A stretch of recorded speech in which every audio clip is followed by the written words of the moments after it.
तो इस सीरीज का ये चौथा लेक्चर है। टॉपिक चल रहा post Mauryan to post Gupta period. Hopefully आपने पहले के 3 लेक्चर अच्छे से देख लिया और वो क्लियर भी हो, कहीं पे डाउट भी रहा हो तो पूछ लिया हो। ये रहा कुछ डिटेल मेरे बारे में। लास्ट पॉइंट पे ध्यान दीजिएगा कि I am a certified counsellor, so in that in case you need personal counselling you can fill out the form given in channel description. हर लेक्चर्स के जैसा इस लेक्चर में भी कुछ इंस्ट्रक्शन है इंपॉर्टेंट, ध्यान रखना है आपको इन सारे इंस्ट्रक्शन का। और क्रेडिट सिस्टम और साइंटिफिक टेम्परामेंट का बहुत अच्छे से ध्यान रखिए। होपफुली ये क्या है आपको पहले वाले वीडियो से क्लियर होगा, बार बार नहीं बताएंगे, सच दैट थोड़ा सा टाइम बचे आपका। ये रहा पहला क्वेश्चन आपके सामने। तो बोला in which one of the following regions was Dhanyakataka which flourish as prominent Buddhist centre under the Mahasanghika is located. अब देखिए एवरीबॉडी, ये बहुत ही ज्यादा फैक्चुअल क्वेश्चन है और पेरिफेरल नॉलेज भी अगर हो तो यहाँ पे इस्तेमाल किया जा सकता है कि महासंघिकाज और धन्यकटकाज। अगर धन्यकटकाज नहीं मालूम चल रहा आपको, महासंघिकाज का अगर ये आइडिया हो कि हाँ ईस्टर्न इंडिया में इनका कुछ तो था, तो वहां से आप एक आइडिया लगा सकते हो कि इसका करेक्ट आंसर या तो आंध्रा होगा या तो कलिंगा होगा, राइट। तो अगर यूपीएससी का फाइनल आंसर की देखें तो आंध्रा रीजन को धन्यकटकाज रीजन के नाम से जाना जाता था, जो कि एक प्रोमिनेंट बुद्धिस्ट सेंटर था। ये रहा डिटेल कि धरानीकोटा एक town near Amaravati in the Guntur district of Andhra Pradesh, या फिर धरानीकोटा भी अगर आपने सुना होता तो उसके बेसिस पे भी आप इसको कर पाते। कोई बात नहीं, इतना कौन अब ध्यान में रखता है, राइट। तो ऐसे टाइप के क्वेश्चन को एवरीबॉडी आपके लिए छोड़ना ही बुद्धिमानी का काम होगा, राइट। चलो इसका डिटेल और देख लेते हैं कि it is the site of ancient Dhanyakataka which was the capital of Satavahana kingdom also known as Andhra which ruled in the Deccan around the 1st to 3rd century AD में। होपफुली आपको अच्छे से क्लियर होगा। दूसरा क्वेश्चन है आपके सामने, with reference to ancient South India Korkai Poompuhar and Muziris were known for. देखो इतने सारे पीवाईक्यू को एनालिसिस करने के बाद ये पता चला कि अगर ऐसे टाइप का एंशिएंट टाउन पूछता है तो मोस्ट ऑफ द केसेस में वो पोर्ट्स होते हैं, ठीक है। तो यहाँ पे भी करेक्ट आंसर पोर्ट्स है। और कुछ अगर टर्मिनोलॉजी पूछ लिया तो मेजरमेंट से रिलेटेड होते हैं। ये कोई रॉकेट साइंस नहीं है, जस्ट सिंपल सा ऑब्जर्वेशन है। हाँ गलत भी हो सकता है, इसलिए एकदम श्योरली इस पे रिलाई मत करना, ठीक है। ये रहा आपके सामने इसका एक्सप्लेनेशन कि कोरकई पुम्पुहार, उसको हम कावेरी पट्टिनम भी बोलते थे, किसको, पुम्पुहार को, and the Muziris are ancient port cities in the southern region of the present day Tamil Nadu India. These cities are known for their historical significance in connection to the maritime trade और commerce। अब सारे के सारे अब सिटीज आ ही गए तो उनके बारे में पढ़ लेते हैं। कुरकई की बात करें तो Korkai was an important port city that flourish during the ancient period, particularly during the time of Tamil Sangam literature. कब से कब तक, अराउंड 300 BCE से 300 CE तक, ये 6 सालों तक फ्लरिश किया। It was located in the Thoothukudi district of Tamil Nadu. माफ कीजिएगा एवरीबॉडी अगर प्रोनाउंसिएशन में कुछ गलती हो तो। पुम्पुहार की बात करें, कावेरी पट्टिनम के नाम से भी जाना जाता है, also known as Kaveri Pattinam, is another ancient port city with a rich history of maritime trade. It was situated along the banks of the river Kaveri in Nagapattinam district of Tamil Nadu। अच्छा, अभी आपको क्या करना है, ये सारे के सारे ऑप्शन है किसके, यूपीएससी के। दैट्स वाई एक एक सिटीज को जानना कि कहाँ पे लोकेटेड था, किस टाइम पीरियड में, ये आपके लिए जरूरी हो जाता है। क्यों? क्योंकि भाई यूपीएससी का ऑप्शन है, क्या पता अगले साल जो है इसी ऑप्शन को क्वेश्चन बना के दे दे। बोलो हाँ, दैट्स वाई एक एक ऑप्शन को एनालाइज करना बहुत जरूरी है। मुचीरी की बात करें एवरीबॉडी तो बहुत सारे लोग इसको मुजीरीज की जैसा भी प्रोनाउंस करते हैं। तो आल्सो नोन एज ऐसा, was an ancient port city located in present day Kerala. ये केरला में था। दोनों ऊपर के कहां पे थे, तमिलनाडु में, और ये कहां पे, केरला में, near the town of Kodungallur. It was a significant trading centre in the Indian Ocean trade network during the ancient और मिडिवल पीरियड्स। होपफुली आपको चारों के चारों एकदम अच्छे से क्लियर। नेक्स्ट क्वेश्चन आपके सामने, which one of the following explain the practice of Vattakirutal as mentioned in the Sangam Quest। तो Vattakirutal में आप नॉमेनकल्चर के बेसिस पे, मतलब वर्ड्स को ब्रेक करके भी कुछ नहीं कर सकते। तो इसका एवरीबॉडी फैक्चुअल क्वेश्चन है, नॉलेज के बेसिस पे ही कर सकते हैं।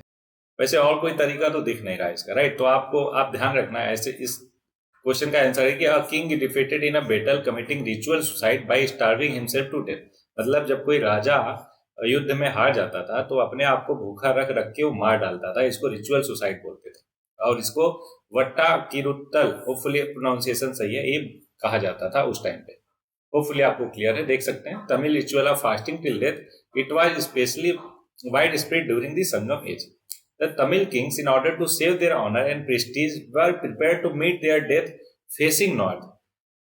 वटा के rule किरुट्टल and never would they turn their back in battle. मतलब हम हार जाएंगे, मर जाएंगे, लेकिन पीछे मुड़ के नहीं देखेंगे। मतलब पीछे मुड़ के नहीं देखेंगे मतलब डर के नहीं भागेंगे। सिंपल सी बात है, क्या बैटल से भागेंगे नहीं, ये था मतलब उसका।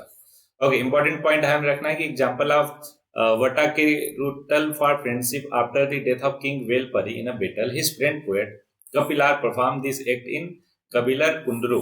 इन another king Kopperuncholan and his friend poet Pisirandaiyar did Vadakkiruttal. माफ कीजिएगा एवरीबॉडी, प्रोनाउंसिएशन में अगर गलती हो तो। अगला क्वेश्चन आपके सामने बोला, from the decline of Guptas until the rise of Harshavardhana in the early seventh century की बात हो रही है एवरीबॉडी, ठीक है। तो बोला कि following kingdom they are holding power in north India. North India में कौन कौन से पावर होल्ड कर रहे थे? देखो, गुप्ताज और मगध अभी भी जीवन थे, भले ही कम एरिया में थे, लेकिन थे उस टाइम पर। क्या है, परमाराज ऑफ मालवा एवरीबॉडी, ये 9th सेंचुरी में थे। To be precise 9th century से लेकर 14th सेंचुरी में थे, हरियाणा के आसपास आई थी। उससे भूतिज ऑफ थानेश्वर, ये बिल्कुल उस टाइम पे थे। कब? 7th सेंचुरी के में। तो मार्क करता जाता हूं मैं, पहला और तीसरा, दूसरा नहीं हो सकता तो दूसरा गया ऑप्शन, गया कौन सा? ए और सी गया। और फिर चौथा ऑप्शन मुखारिज ऑफ कन्नौज, ये भी उस समय थे। कब? 7th सेंचुरी में। यादवाज ऑफ देवगिरी, एवरीबॉडी देवगिरी आपने सुना होगा, औरंगाबाद, अभी छत्रपति संभाजी नगर है, वहां पे एक जगह है देवगिरी, ठीक है। तो यादवाज ऑफ देवगिरी उस पर्टिकुलर रीजन में रूल कर रहे थे। कब? 12th एंड 13th सेंचुरी में।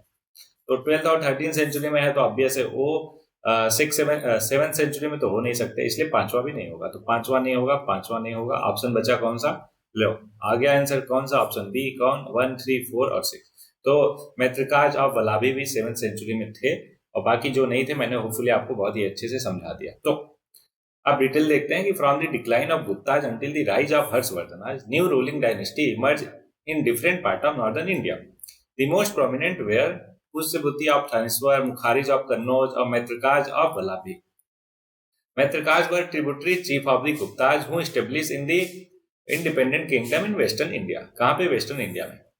और Dhruvasena second was the most important ruler of Maitrakas. मैत्रिकाज का सबसे इंपॉर्टेंट रूलर कौन? ध्रुवसेन टू, ध्यान रहे।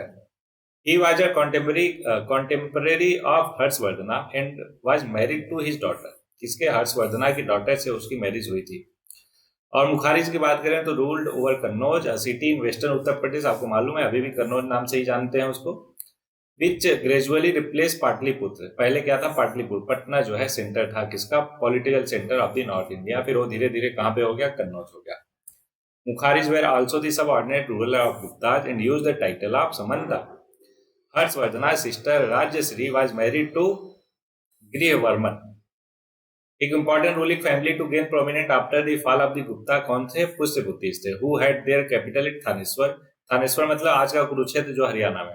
The dynasty became influential with the accession of Prabhakarvardhan. क्या? Prabhakarvardhan, who was able to defeat the Hunas and strengthen his position in the region of Punjab और हरियाणा। अब किसने किसको हराया था? हुनाज को किसने? प्रभाकवर्धन ने हराया था। ये छोटे छोटे कीवर्ड्स है, आपको ध्यान में रखना है जब भी ऐसे स्टेटमेंट पढ़ो। बाकी यादवा डायनेस्टी की बात करें, बता ही दिया मैंने, डेक्कन नियर देवगिरी, जो कि दौलताबाद जो है औरंगाबाद में। दौलताबाद फोर्ट भी है, जिसको देवगिरी भी फोर्ट बोलते हैं। औरंगाबाद में है, जिसको आज छत्रपति संभाजी नगर के नाम से जाना जाता है। चाहो तो आप विजिट कर सकते हो, बेहतर चीज देखने लायक। 12 से 14 सेंचुरी एडी में उन्होंने थे, वो थे यहाँ पे। कौन? यादवाज डायनेस्टी। और परमारा डायनेस्टी की बात करें तो ruled Malwa and surrounding area in west central India between 9 to 14 century AD. Hopefully सारे के सारे आपको क्लियर हो। अगला है rise of Pratihara under king Bhoja. मतलब कि इसको क्या करना है? क्रोनोलॉजिकल ऑर्डर में लगाना है आपको। तो देखो, आपको मालूम होना चाहिए कि पल्लवाज जो है सबसे पहले पावर अंडर महेंद्र वर्मन 1, ये सबसे पुराना है। बाकी सबसे नया मतलब कि सबसे बाद में जो हुआ, आई थिंक पालाज हुआ है, 9th सेंचुरी में हुआ था लगभग। और ये हुआ था, सॉरी, चोलाज हुआ था। चोलाज एवरीबॉडी 9th सेंचुरी में था, और पल्लवाज जो था वो 6th सेंचुरी में समथिंग था। सी, ऑब्वियस है, दोनों की बात सी वाले है ना। तो अब दूसरा और तीसरा, दूसरा पहले पे, तीसरा लास्ट में, दूसरा पहले पे, तीसरा लास्ट में, दूसरा पहले पे, तीसरा ओहो, ये तो 3 मिल गए। सॉरी, 2 ऑप्शन मिल गए। देखते हैं एवरीबॉडी इसका करेक्ट आंसर कौन है। तो ऑप्शन सी है। 50-50 पे अपन पहुंच गए थे, लेकिन बाकी चीजों का भी आपको ध्यान होना चाहिए। जैसे देखो, 600 से 630 सी तक stabilisation of Pallava power under Mahendra Varman one, ध्यान रहेगा आपको। अब 750 से 770 तक फाउंडेशन ऑफ पाला डायनेस्टी इन बिहार और बंगाल रीजन। पाला डायनेस्टी किधर थी? उधर बंगाल और बिहार रीजन में थी। 836 से 885 सी तक राइज था प्रतिहाराज का अंडर किंग मिहिर भोज। और 907 से लेकर 955 तक stabilisation of Chola power under the reign of Parantaka one.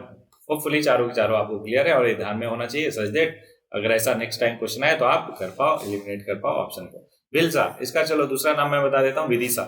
अब तो बता ही दोगे कहाँ पे प्रेजेंट स्टेट कौन सा है। बिल्कुल सही बताया, मध्य प्रदेश, सबस। और द्वार समुद्र की बात करें तो महाराष्ट्र में नहीं एवरीबॉडी, कर्नाटका में। कहाँ पे है? कर्नाटका में द्वार समुद्र। गिरिनगर सही है गुजरात में। और स्थानेश्वर एवरीबॉडी उत्तर प्रदेश में नहीं, हरियाणा में है। कहाँ पे है? हरियाणा, जय हरियाणा वाला। सो एवरीबॉडी कौन कौन सा करेक्ट हुआ? पहला करेक्ट हुआ और तीसरा करेक्ट हुआ। 1-3 करेक्ट आंसर हो जाएगा। बाकी दोनों को मैंने आपको बता ही दिया, अब ध्यान रखना, ठीक है। चलो नेक्स्ट क्वेश्चन आ जाते हैं। आपके सामने बोला, with reference to the period of Gupta dynasty in ancient India the towns Ghantasala, Kadura and Chaul were known as. मैंने कहा कि जब भी ऐसे टाइप का सिटीज पूछे, टाउन पूछे, तो मोस्ट ऑफ द केसेस में क्या होते हैं? वो पोर्ट्स होते हैं। पहले भी एक क्वेश्चन देखा पोर्ट था, यहाँ पे भी इसका आंसर क्या होगा? Port handling foreign trade. तो आप देख सकते हो, during Gupta period there was a flourishing external और internal trade in the southern region. The port were Kadura and Ghantasala, Kaveri Pattinam, Puhar जिसको बोलते हैं, याद कीजिए। इससे मिलता जुलता नाम 2023 में पूछा था, है ना। And Tondi were the ports of the Pandya region और other important port during Gupta. अब समझो, ये सारे के सारे अदर पोर्ट है। तो एक काम करो, आप जितने भी पोर्ट है ना, वो आप एक ही बार में कर लो। जैसे गुप्ता पीरियड के दौरान wealth of the Roman Empire reached India through the ports of Kalyan, Chaul, Broach और काम्बे इन वेस्टर्न इंडिया। और Tamralipti lipti was an important port in Bengal. It carries on trade with China, Lanka, Java और सुमात्रा। इन सबके साथ ट्रेड चलता था वहां पे। नेक्स्ट क्वेश्चन आपके सामने, with reference to the history of India the term Kulyavapa and Dronavapa, Kulyavapa और द्रोणवाप डिनोट करते हैं। मैंने कहा था ना कि जब भी ऐसे आए कि इनका मीनिंग क्या हुआ, है ना, डिनोट क्या करते हैं, तो मोस्ट ऑफ द केसेस में मेजरिंग ऑफ लैंड से रिलेटेड होते हैं और टाउन अगर पूछे तो वो पोर्ट से रिलेटेड होते हैं, राइट। तो ये हो गया करेक्ट ऑप्शन है, लेकिन हर बार करेक्ट नहीं होगा एवरीबॉडी, जस्ट मेरा ऑब्जर्वेशन है। तो इसको ऑब्वियस आप बड़े ही प्रिकॉशन के साथ इस्तेमाल करना फाइनल एग्जाम में, ठीक है। ये देखो, these are different type terms for measuring land during the Gupta period. The Kulewap, Dronwap और Adhwap are the terms related to land measurement mainly mentioned in the copper plate inscription of Gupta era that were found in Bengal. कहाँ पे मिला? बंगाल में मिला। किसका? Gupta period का। Kulyavapa land must have been equal to the around 160 bigha को कुल्यवाप बोलते थे। कुल्यवाप या कुल्यवापा, है ना, जो भी आप प्रोनाउंस करो। और ड्रोनवापा की बात करें तो 16 से 20 बीघा। और अधवाप की बात करें तो it appears to be smallest, must be around 4 से 5 बीघा ऑफ लैंड। होपफुली आपको सारे के सारे क्लियर हो गए होंगे। नेक्स्ट क्वेश्चन आपके सामने, with reference to forced labour Vishti in the India during the Gupta period which one of the following statement is correct. देखो, ऐसे टाइप के क्वेश्चन को करने में मजा आता है। क्यों? क्योंकि इसमें आपको लगता है कॉमन सेंस वाला दिमाग, ठीक है। अब चलो लगाते हैं, याद करो पहले पिछले लेक्चर में भी हमने लगाया था, और ऐसे जितने भी क्वेश्चन देखते हैं वहां पे आप कॉमन सेंस के बेसिस पे उनको सॉल्व कर पाते हो। कैसे कर पाते हो? ध्यान समझना। यही है आपका क्या development, obvious approach development to solve UPSC question. कैसे करते हैं ध्यान समझो। पहला क्वेश्चन बोला, पहले क्वेश्चन समझ लो ना। विस्ती मतलब फोर्स लेबर के बारे में गुप्ता पीरियड में। ये 4 स्टेटमेंट है, 1 बाय 1 हमें देखना है। पहला, it was considered a source of income for the state, a sort of tax paid by the people. अब ध्यान से समझो, अगर इसका ये पॉजिटिव स्टेटमेंट है, राइट, आपको मालूम है कि पॉजिटिव स्टेटमेंट के सही होने के ज्यादा चांसेस होते हैं, लेकिन इसको जस्ट नेगेटिव करके देखो, है ना। नेगेटिव करोगे तो it was not consider a source of income for the state. अब ऐसा कब बोल सकते हैं? ऐसा तब बोल सकते हैं जब गुप्ता पीरियड का हर एक चीज हमने पढ़ लिया हो, लिख लिया हो, मतलब एग्जामिनर ने जो है एकदम छानबीन कर लिया हो कि नहीं नहीं वो सोर्स नहीं था। समझ रहे हो क्या? तो निगेशन में ऐसे टाइप के स्टेटमेंट डालना बहुत ही डिफिकल्ट है। दैट्स व्हाई एवरीबॉडी, एक पॉजिटिव क्या है स्टेटमेंट और एक करेक्ट भी है। क्यों? क्योंकि इसका जस्ट उल्टा जो है कभी भी करेक्ट नहीं हो सकता, मतलब ऑब्वियस ये करेक्ट है। याद करो concept of fallacy, class 10th में मैं बच्चों को पढ़ाता हूँ मैथ्स में, क्या कि अगर आप किसी चीज को ये साबित कर ना कर पाओ कि ये सच है, तो ये साबित कर दो कि वो झूठ नहीं है, तो क्या साबित हो जाएगा? वो सच है। इसे समझो, मैंने कहा किसी चीज को आपको साबित करना है कि वो झूठा है, कोई पर्सन ये है, उसको साबित करना है कि वो झूठा है, तो ये साबित कर दो कि भाई देखो ये सच्चा नहीं है। सच्चा नहीं है तो मतलब क्या है? झूठा है। सेम है मेरे बेटी, इस चीज को हमें पॉजिटिव दिखाना था, तो हमने ये देखा कि इसका जस्ट अपोजिट जो है वो कभी पॉजिटिव हो नहीं सकता, नेगेटिव हो नहीं सकता, तो नेगेटिव का नेगेटिव पॉजिटिव हो जाएगा, इसलिए पहला स्टेटमेंट करेक्ट। होपफुली आपको एकदम अच्छे से क्लियर होगा। मैं भी, मुझे लगता है मैंने थोड़ा ओवर एक्सप्लेन कर दिया, but clarity matter, that's why इतना किया। होपफुली आपको क्लियर हो। दूसरा, इट वाज टोटली अब्सेंस इन दी मध्य प्रदेश। फिर से वही बात, एक्सट्रीम वर्ड, टोटली अब्सेंस। भाई साहब क्या आप वहां पे थे? या फिर जितने भी लिटरेचर है, जहां जितने भी इंफॉर्मेशन मिलती है, उन सब को आपने पढ़ लिया है कि वो टोटली अब्सेंट था? ऐसा तो हो ही नहीं सकता, राइट? तो बहुत एक्सट्रीम स्टेप है एवरीबॉडी, दैट्स वाई गलत होगा। अगला, the force labourer was entitled to weekly wages. अब इसके भी गलत होने के चांसेस बहुत ज्यादा है। क्यों? क्योंकि हो सकता है डेली वेजेस हो सकता है मंथली वेजेस हो, उसमें से एक निकाल के क्या दे दिया? Weekly wages. ठीक है, तो ये भी गलत हो सकता है, लेकिन सही भी होने के चांसेस है। लेकिन मैं रहता तो इसको गलत मार्क करता। ठीक है, अगला, the eldest son of the labourer was send as the force labour. अब ये भी एकदम वेग स्टेटमेंट है, मतलब ऐसे ही उठा के दे दिया, समझ रहे हो क्या? तो ऐसा स्टेटमेंट के गलत होने के चांसेस भी बहुत ज्यादा होते हैं। अब मान लो किसी का बच्चा है, मतलब सन ही ना हो, तो इन दैट केस वो किसको भेजेगा? है कि नहीं? तो इसलिए एवरीबॉडी चौथा गलत हो गया। कॉमन सेंस से क्या हुआ? बी गलत, सी गलत, डी गलत, और पहला करेक्ट हो जाएगा। अब ऑप्शन देखते हैं कौन सा सही है। एवरीबॉडी बिल्कुल सही है हमारा, है ना? जो हमने अप्रोच लगाया वो बिल्कुल ठीक है कि ऑप्शन ए करेक्ट है। अब इसका एक्चुअल नॉलेज देखते हैं, क्योंकि हम जानते हैं knowledge is greater than your गेसगिरी या कॉमन सेंस, राइट? नहीं, कॉमन सेंस को मैं गेसगिरी नहीं बोलूंगा, वो एक साइंटिफिक तरीका है आपके जवाब तक पहुंचने का। चलो देख लेते हैं क्या।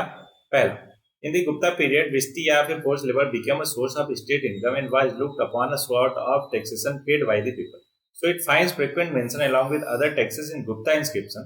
The Donis were not only provided with land and villages along with right to various taxes, they were also given the right to forced labor. This shows that forced labor was probably more common than in earlier period. और बात करें कि most of the inscription referring to vishti come from the Madhya Pradesh और Kathiawar region में suggest this practice was more prevalent in these areas. Hopefully आपको clear. Next question आपके सामने है, which one of the following was a very important sea port in Kakatiya kingdom? क्या sea port बताना है? देखो मैंने कहा ना कि जितने भी सी पोर्ट हैं और लैंड मेजरिंग चीजें हैं, उन सबको आप बहुत ही अच्छे से कर लो। क्यों? क्योंकि most of the time UPSC port ही पूछता है, और मेजरिंग ऑफ लैंड के लिए टर्म क्या यूज होते थे वो पूछता है। तो एक काम करो, एंशियंट, मिडिवल, है ना, मॉडर्न, हर किसी में कौन कौन से पोर्ट हैं, कौन कौन से मेजरिंग टूल हैं, उन सबको एक ही जगह कर लो, सच दैट कि ऑप्शन में जब भी आए तुरंत आपको दिख जाए। अगर ना आए तो ये पक्का हो जाए कि नहीं नहीं ये तो पोर्ट नहीं होगा। बोलो क्लियर सब? तो सी पोर्ट की बात करें तो मोटीपल्ली है एवरीबडी, काकतिया किंगडम में। ये देख सकते हैं मोटूपल्ली। होपफुली प्रोनाउंसिएशन ठीक है एवरीबडी, गलती हो तो माफी। Port thrives as an international port in Kakatiya Kingdom. It is located in the Krishna district of Andhra Pradesh. A 15th century inscription issued by the Vijayanagar Empire, Devraj II was unearthed in Motipalli कब? 2021 में। Current affairs में था, that's why question पूछा गया था। Next question आपके सामने ये है, देखो, which of the following consider the following statement. Eri पट्टी क्या? Land revenue from which was set apart for the maintenance of the village tank. बिल्कुल सही है एवरीबॉडी। तो ये क्या है? टर्मिनोलॉजी से रिलेटेड है। तो टर्मिनोलॉजी के लिए मैं बता दूं आपको कि अगर आपको टर्मिनोलॉजी कहीं पे एक ही जगह पे मिले तो आप उसको एक ही बार में अच्छे से कर डालो। अगर आप मेरे से चाहते हो तो कमेंट बॉक्स करो, उसको मैं भी देखूंगा क्या कर सकते हैं। एक ही जगह अगर इकट्ठा हो जाता है तो मैं प्रोवाइड कर दूंगा किसी एक वीडियो में। तनियोर्स की बात करें ऑलरेडी, तो देखो एक ग्रुप ऑफ विलेज था जिसको कुल्लम बोलते थे। क्या बोलते थे? कुल्लम बोलते थे। तो group of village donated to single Brahmin, नहीं, ग्रुप ऑफ विलेज को तनियोर्स बोलते थे। दूसरा नहीं हो सकता, दूसरा नहीं हो सकता। बचा कौन सा? पहला तो होगा, तो ऑप्शन आ गया डी। क्यों? क्योंकि बी वाले में केवल तीसरा है, तो तीसरा भी सही होगा एवरीबॉडी। घटिकाज क्या होते थे? Colleges generally attach to the temple. तो पहला और तीसरा करेक्ट है, इसलिए ऑप्शन डी हो जाएगा। अब यहाँ पे देख सकते हो एक्सप्लेनेशन की eripatti was a special category of land during the rule of Pallavas in South India, donated by individual. The revenue from this land was set apart for the maintenance of the village tank. दूसरा गलत है। क्यों? क्योंकि मैंने बता दिया Taniyur was a large village big enough to be a kurram by itself. Kurram क्या होता था, ग्रुप ऑफ विलेजेस को खुर्रम बोलते थे। तीसरा भी सही है कि South Indian kingdom also had other culture institution known as ghatika और ब्रह्मपुरी। ध्यान रहे आगे से ब्रह्मपुरी अगर आ जाए उसको बता पाओ क्या, एक type of college attach to temple. A Ghatika was a center for learning including religion, was attached to temple and was small in size.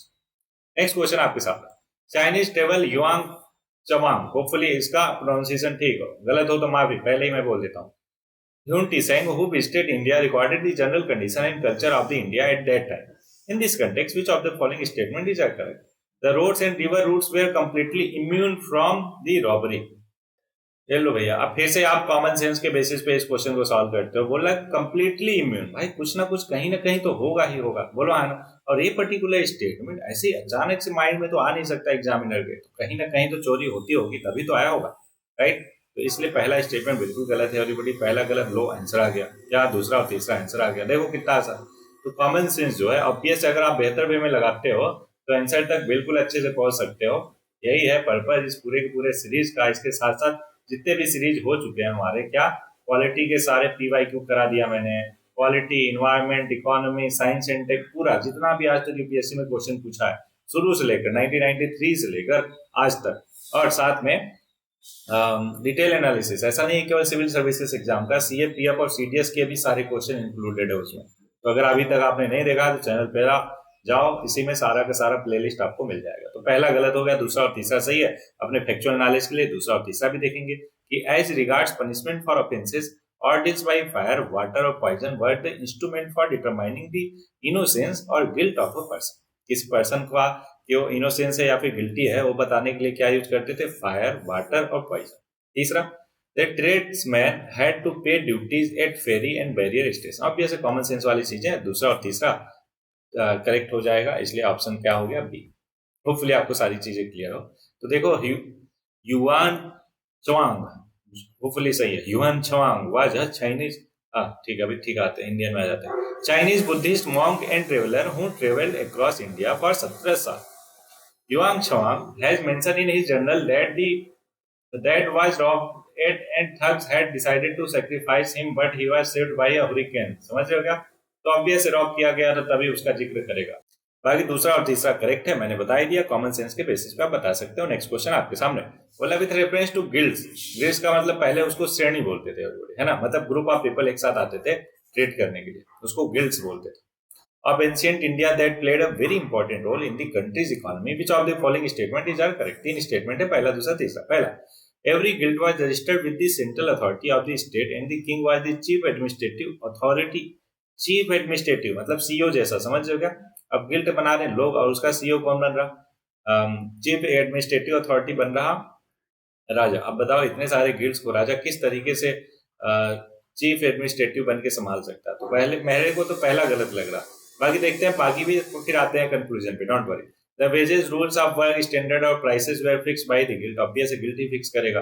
The guild has judicial power over its own member. Obvious अपने member पर तो judicial power उसका होगा ही होगा। तो दूसरा तीसरा बिल्कुल सही लग रहा मेरे को, पहला गलत लग रहा। अगर मैं होता तो ऑप्शन C टिक करता अपने कॉमन सेंस के बेसिस पे, लेकिन C और D में हो सकता है, लेकिन मेरी प्रायोरिटी किस पे होगी, C पे, क्योंकि पहला वाला मेरे को लग रहा गलत।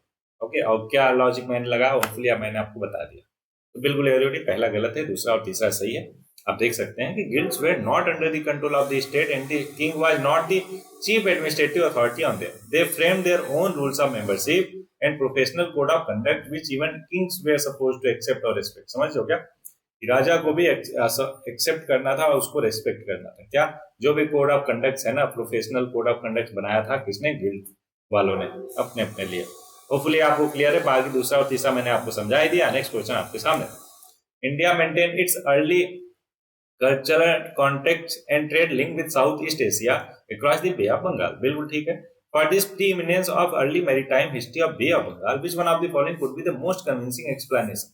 तो देखो इसका करेक्ट एक्सप्लेनेशन है एवरीबॉडी कि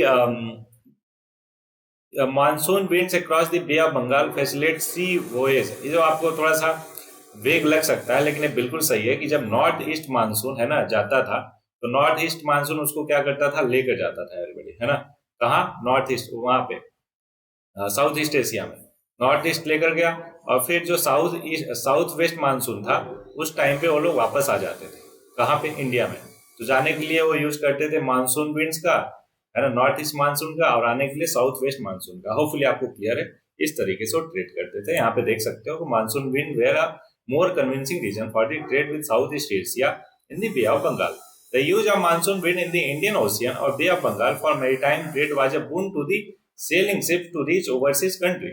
Indians set their journey to Southeast Asian country during the Northeast monsoon, क्या Northeast monsoon, जिसको ट्रेड विंड बोलते हैं, and return during the south west monsoon. Hopefully आपके जियोग्राफी में कॉन्सेप्ट क्लियर है। नहीं क्लियर है तो जियोग्राफी वाला भी पीवाईक्यू सीरीज देखना मत भूलना।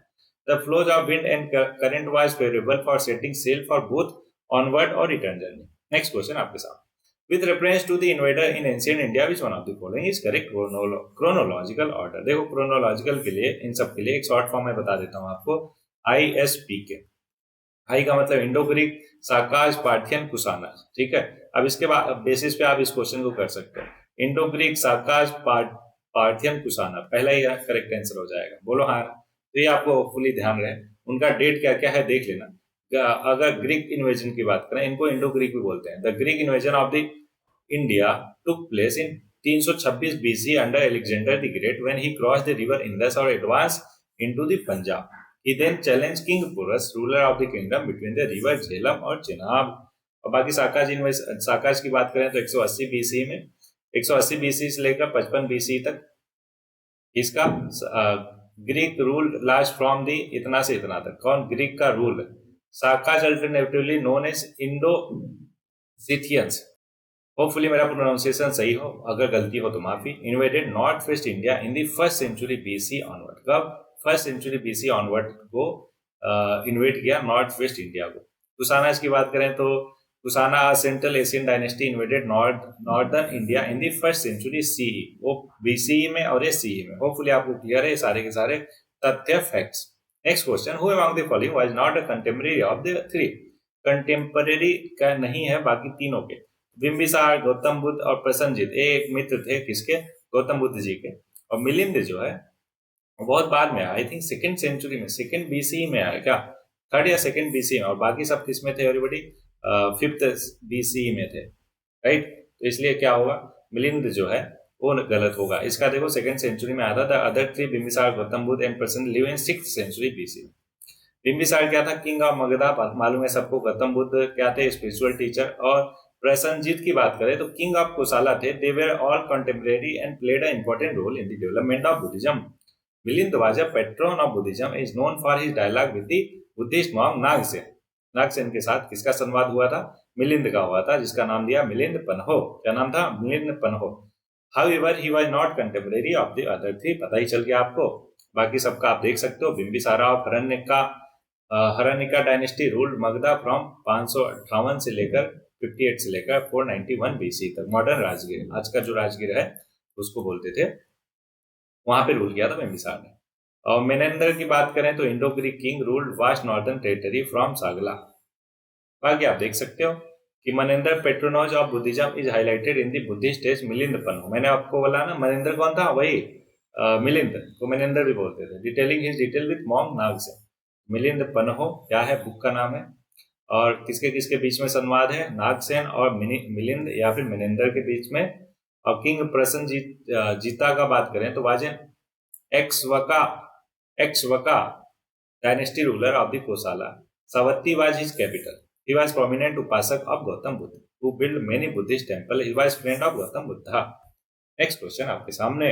बोला दो स्टेटमेंट करेक्ट बताना है। पहला, the Chinese pilgrim Fa Hien attended the fourth great Buddhist council held by Kanishka. भाई ये हुआ था 72 AD में। क्या? फोर्थ बुद्धिस्ट काउंसिल कहाँ पे हुआ था? ऑब्वियसली कश्मीर में हुआ था। कनिष्का ने उसको करवाया था। ठीक है, अब ये जो फाहिन है वो आए थे आई थिंक 6th-7th सेंचुरी में। समझ रहे हो क्या? हर्षवर्धना के टाइम पे। पहला तो हो ही नहीं सकता, समझ लो, बहुत बाद में आया था। 72 AD में ये हुआ था और पहला तो हो नहीं सकता एवरीबॉडी। अब अगला, the Chinese pilgrim Hiuen Tsang met Harsh and found him to be antagonist to Buddhist. नहीं एवरीबॉडी, एंटागोनिस्ट नहीं।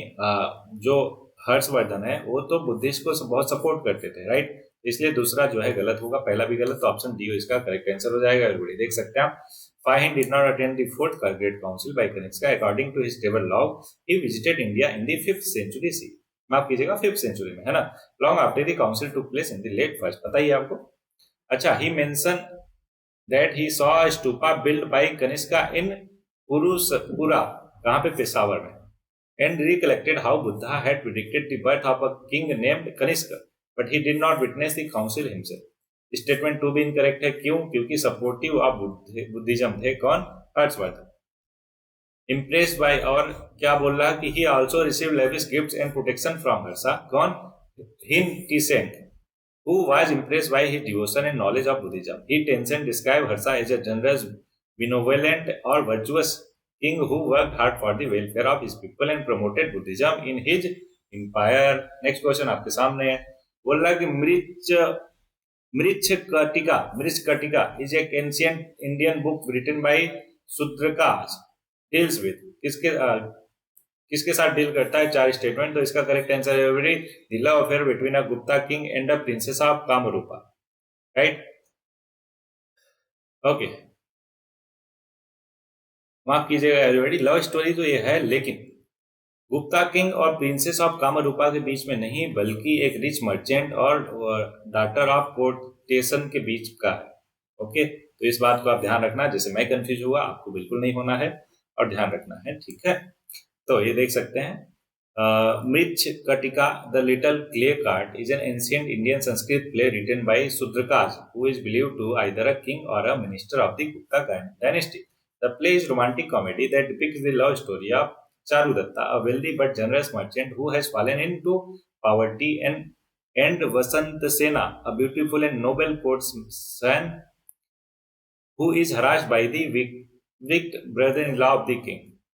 The play is set in the city of Ujjain and involves various subplots such as political intrigue, murder, robbery, disguise और trial. कहने मतलब interesting story है, आपको पढ़ने की जरूरत नहीं, फिलहाल के लिए यूपीएससी का पढ़ लो, वही बहुत है। अगला and last question of this lecture, that is Emperor Harsha south west march was stopped on the Narmada river by Pulkesin II.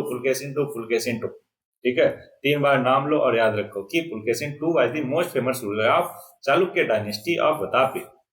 Modern में बदामी बोलते हैं इसको, कर्नाटका में स्थित है।